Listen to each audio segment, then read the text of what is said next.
Buenas tardes. El día de hoy hablaremos sobre los mecanismos de regulación del metabolismo. Espero les guste. A lo largo de los diferentes temas se han ido estudiando las rutas metabólicas que sirven para satisfacer las necesidades de materia y energía del organismo. Debe quedar claro que ciertamente cada una de las vías tiene una regulación propia, pero existe una estrecha interrelación entre ellas y la actividad de todas se halla integrada en el metabolismo corporal.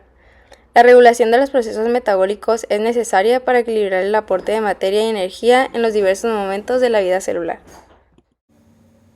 Para comenzar con los mecanismos recurrentes de regulación metabólica, podemos empezar con lo que es la disponibilidad de sustrato. Vamos a tener que las características cinéticas de la enzima van a determinar la velocidad de la reacción, y esto va a ser en dependencia de los niveles de concentración del sustrato. Esto se va a tratar básicamente de fabricar más o menos enzima. Para esto vamos a tener las enzimas constitutivas y las enzimas adaptativas. Las enzimas constitutivas van a ser aquellas que están siempre presentes, mientras que las adaptativas son aquellas que van a aparecer solamente cuando se les necesita. La cantidad de enzimas en el organismo vamos a tener que va a poder ser regulada por la velocidad de degradación de la enzima también, es decir, la vida media de la enzima. Aquí vamos a tener una gráfica en la que se muestra lo que es una velocidad de reacción en el eje de las y la cantidad de sustrato en el eje de las X. Y esto va a ser para decirnos que la enzima de cualquier forma puede alcanzar la velocidad máxima de reacción siempre que haya tenido suficiente sustrato. Siguiendo con estos mecanismos, vamos a hablar ahora de la compartimentación celular. Esta va a estar dada por la misma estructura celular y las membranas que separan físicamente la célula en compartimientos. Pues sí, básicamente la infraestructura celular va a ser un recurso importante para regular las reacciones bioquímicas, porque este va a tener o a causar una separación física que va a hacer posible un control independiente de estos compartimientos. Vamos a tener que entre los compartimientos, valga la redundancia, van a existir los compartimientos como son organelos en las células eucariotas, mientras que también va a haber un tipo de microcompartimientos que lo van a conformar enzimas individuales o complejos multiproteínicos. Y aquí recuperé esta cita de las diapositivas de clase en la que nos encontramos que los efectos regulatorios son el resultado del trasiego de metabolitos que intervienen en la vía a través de las membranas que delimitan los compartimentos celulares. El trasiego, aquí como lo ejemplifiqué con la imagen del vino, pues va a ser este filtrado, si se podría decir así, de metabolitos que van a intervenir en la vía. Y pues estos son los mismos que van a delimitar los compartimentos. Vamos a tener que la compartimentación celular va a resolver varios problemas interrelacionados, como es la división y control, que nos habla de la separación física de reacciones en mutua competencia. Por ejemplo, aquellas en las que una enzima revierte lo que ha hecho otra, como en el caso de las cinasas y las fosfatasas. Las barreras de difusión van a estar en el interior de las células, y la difusión del sustrato va a ser un factor potencialmente limitante de las velocidades de reacción. Claro, si el sustrato viaja de un lugar a otro, puede que no se encuentre en concentraciones óptimas para una velocidad de reacción alta. Mientras que las condiciones de reacción especializadas van a estar determinadas por el ambiente que tiene cada compartimento, y pues hay determinadas reacciones que van a requerir de un ambiente específico. Por ejemplo, el bajo pH dentro de los lisosomas, que vendría a ser el compartimiento en este ejemplo, los lisosomas, va a facilitar las reacciones hidrolíticas. Y mientras que el control de daños va a ser la segregación de productos potencialmente tóxicos, que va a proteger a otros componentes celulares. La modificación covalente es cuando una enzima varía en actividad según su unión a un grupo anatómico. Un ejemplo es la reacción de fosforilación y desfosforilación, es decir, la unión o eliminación de fosfatos. La reacción de fosforilación requiere de la enzima proteína quinasa para fosforilar a la enzima, que cambia su estructura primaria en el sentido de que uno de sus aminoácidos queda unido covalentemente a un fosfato. El fosfato tiene carga negativa, entonces cambia la forma de la enzima y su estructura tridimensional. Esto va a modificar la actividad de la enzima y puede activarla o desactivarla. Aquí se puede observar cómo la enzima, que anteriormente no estaba unida al grupo fosfato, aquí pues se une por medio de la proteína quinasa y pues ya se encuentra unido covalentemente. Ahora, ¿qué sucede en el caso contrario, que es la desfosforilación? Se realiza una hidrólisis por medio de la enzima fosfatasa. Aquí se puede observar que ya no tiene su grupo fosfato y vuelve a como estaba antes. En la modificación alostérica, esto es cuando una unión de un compuesto químico a un determinado sitio de la proteína enzimática que no es el centro activo, provoca un cambio conformacional que influye decisivamente en su actividad. Por ejemplo, aquí tenemos a un inhibidor que se va a unir a un sitio diferente al sitio activo. El sitio activo es donde se va a unir el sustrato, entonces aquí se busca otro sitio, un sitio alostérico, y como es un inhibidor, lo que va a hacer es cambiar la forma del sitio activo para que ya no pueda entrar y encajar con el sustrato. Eso es en caso de un inhibidor. Ahora, en un activador va a pasar todo lo contrario.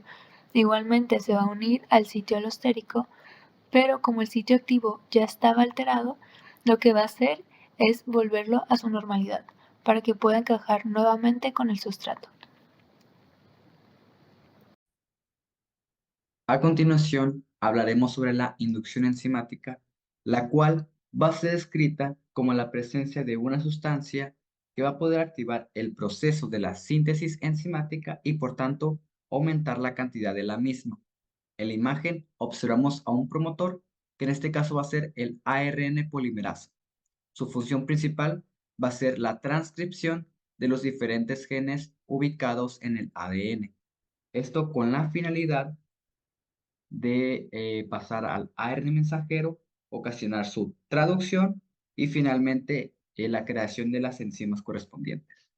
Por tanto, una inducción enzimática va a favorecer lo que es la transcripción.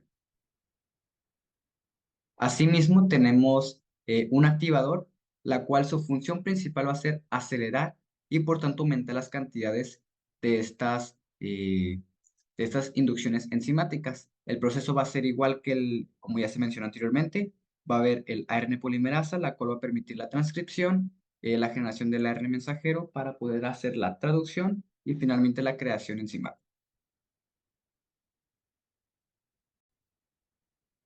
Por otro lado, tenemos a la represión enzimática, la cual es descrita como aquel estímulo que determina la disminución de la síntesis enzimática y por lo tanto su cantidad enzimática va a disminuir. En este caso va a estar la presencia de un represor que se va a unir a lo que es nuestro promotor y de esta manera nuestra ADN polimerasa no va a poder llevar a cabo lo que es la transcripción. Es decir, el operador junto con el represor van a inhibir la funcionalidad de nuestra ADN polimerasa que va a ser la transcripción. Entonces, al ocasionar esta inhibición, no se produce ARN mensajero, no se produce una traducción y por tanto no hay fabricación de enzimas. Por tanto, una represión enzimática no va a favorecer lo que es la transcripción, a diferencia de lo que era con la inducción enzimática. Cuando se produce la unión de un óvulo y un espermatozoide, se forma un cigoto, una única célula. Este cigoto, a las pocas horas de formarse, comenzará a dividirse, primero en 2 células, luego en 4, y así sucesivamente hasta formar la mórula, la cual es una masa de células todas iguales con el mismo tamaño e idéntica fórmula. Se le llama mórula por su aspecto parecido a una mora. Las células que forman la mórula no están especializadas en nada y no pueden llevar a cabo ninguna función concreta. Por eso, a lo largo del desarrollo embrionario, estas células van a sufrir el proceso de diferenciación celular, es decir, que van a adquirir una función y se van a preparar para poder llevarla a cabo. Durante esta diferenciación celular, los cambios que se producen van orientados en 3 direcciones. El primero es el cambio de forma, el segundo, características concretas de su función y tercero, formación de los orgánulos necesarios. En primer lugar, cambia la forma. Ya sabemos que la forma de todas las células de nuestro cuerpo no es igual. Cada célula tiene una forma específica dependiendo de su función. Así, una célula epitelial es poliédrica, una neurona es estrellada, una célula muscular es alargada y un glóbulo rojo tiene forma de disco. En segundo lugar, cada célula se especializa en una función. Así, una célula muscular podrá estirarse y encogerse para producir movimiento, y una neurona tendrá la capacidad de transmitir impulsos nerviosos a través de ella. Además, no todas las células tienen el mismo número de orgánulos. Por ejemplo, las células musculares necesitan mucha energía para producir movimiento, y por ello, en su citoplasma podemos encontrar gran cantidad de mitocondrias, mientras que en las células glandulares tendrá muy desarrollado el aparato de Golgi para poder segregar sustancias. Cuando nuestras células se han especializado y están preparadas para llevar a cabo una función concreta en nuestro cuerpo, estas se agrupan para dar lugar a los distintos tejidos que podemos encontrar. Ahora hablaremos sobre otros mecanismos recurrentes de regulación metabólica, los cuales incluyen la activación de zimógenos, la ley de acción de masas en reacciones reversibles y la participación de sustancias transmisoras de señales reguladoras. Nos enfocaremos en la activación de zimógenos. Los zimógenos son las formas inactivas de una enzima. Para su activación deberá producirse la liberación de un péptido y despliegue de la estructura de la enzima, adquiriendo con ello su capacidad catalítica en el lugar donde ejerce su función. Un excelente ejemplo de esto son las proteasas pancreáticas. Estas son sintetizadas en el páncreas y se segregan a través del conducto pancreático, en respuesta a una señal hormonal generada cuando el alimento sale del estómago. Sin embargo, no se sintetizan en su forma final activa, lo hacen en forma de zimógenos, evitando con ello su acción proteolítica en el propio órgano que lo sintetiza. Esos zimógenos serán transportados al intestino, donde se producirá su activación y con ello la degradación de las proteínas de la dieta. Este proceso comienza por la activación en el duodeno del tripsinógeno en tripsina por acción de la enteropeptidasa, enzima secretada por las células duodenales. Seguidamente, la tripsina es la encargada de activar el resto de zimógenos y al propio tripsinógeno por un proceso autocatalítico, amplificando con ello la señal. La tripsina, junto con la pepsina del estómago y otras proteasas de las células de la pared intestinal, es capaz de digerir a la mayoría de las proteínas ingeridas aminoácidos libres, que puede absorberse por el epitelio intestinal. Finalmente, esas enzimas son autodegradadas en sus componentes y reabsorbido por el intestino. Este tipo de regulación es de modo unidireccional, ya que una vez activadas las enzimas no se pueden convertir nuevamente en zimógenos. La activación del zimógeno puede desencadenarse a veces en el páncreas. Por ejemplo, si el conducto pancreático está obstruido, las enzimas activas inician entonces el proceso de digestión del tejido pancreático. El trastorno se denomina pancreatitis aguda y es tremendamente doloroso y a veces resulta mortal.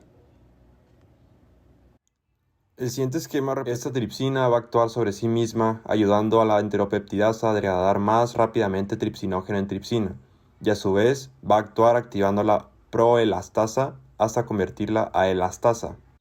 Ayudará a la procarboxipeptidasa para convertirla en carboxipeptidasa activa, que es la forma activa de este zimógeno, y sobre el quimotripsinógeno, que se activa en primer lugar hasta mu-quimotripsinógeno, que a su vez actúa sobre sí misma en modo autocatalítico para convertirse en alfa-quimotripsina. Bien, tenemos ahora las 4 enzimas proteolíticas: tripsina, elastasa, carboxipeptidasa y alfa-quimotripsinógeno. Evidentemente, estas enzimas, después de finalizado el proceso de digestión, son autodigeridas entre ellas mismas y finalmente se eliminan. Ahora, como conclusión final, es necesario remarcar que los mecanismos de regulación del metabolismo son una red compleja y altamente coordinada que asegura que las células y el organismo, en su conjunto, puedan funcionar de manera eficiente y adaptarse a las condiciones cambiantes. Su comprensión es esencial para la biología, la medicina y la nutrición, ya que permite abordar una variedad de desafíos de salud y bienestar. Los trastornos metabólicos como la diabetes, la obesidad y las enfermedades cardiovasculares suelen estar relacionados con la desregulación en los mecanismos de control metabólico. Comprender estos mecanismos es esencial para el tratamiento y la prevención de estas enfermedades.